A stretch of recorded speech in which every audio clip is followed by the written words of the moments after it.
అందరికీ నమస్తే. సుమన్ ఐటీ టీవీకి స్వాగతం. ఈ వీడియోలో మీకు ఇంట్రెస్టింగ్ టాపిక్ గురించి చెప్పబోతున్నా. అదేంటో చూసే ముందు మా ఛానల్ను సబ్స్క్రైబ్ చేసుకోండి. మీరు రజనీకాంత్ రోబో సినిమా చూశారు కదా?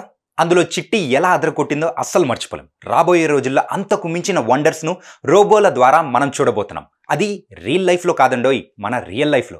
ఆ దశగా చైనా శాస్త్రవేత్తలు మరో ముందడుగు వేశారు. బ్రెయిన్ ఆన్ చిప్ టెక్నాలజీ ఆధారంగా ఓ రోబోకు కృత్రిమ మెదడును అమర్చడంలో సైంటిస్టులు సక్సెస్ సాధించారు. సౌత్ చైనా మార్నింగ్ పోస్ట్లో ఈ విషయాన్ని వెల్లడించింది. ఇలాంటి ఆవిష్కరణ జరగడం ప్రపంచంలో ఇది తొలిసారి కావడం విశేషం. రోబోకు ఫిక్స్ చేసిన ఆర్టిఫిషియల్ బ్రెయిన్ను శాస్త్రవేత్తలు ల్యాబొరేటరీలో రూపొందించారు. వాస్తవానికి అది పూర్తి స్థాయి మెదడు కాదు, బ్రెయిన్ లాంటి ఒక అవయవం.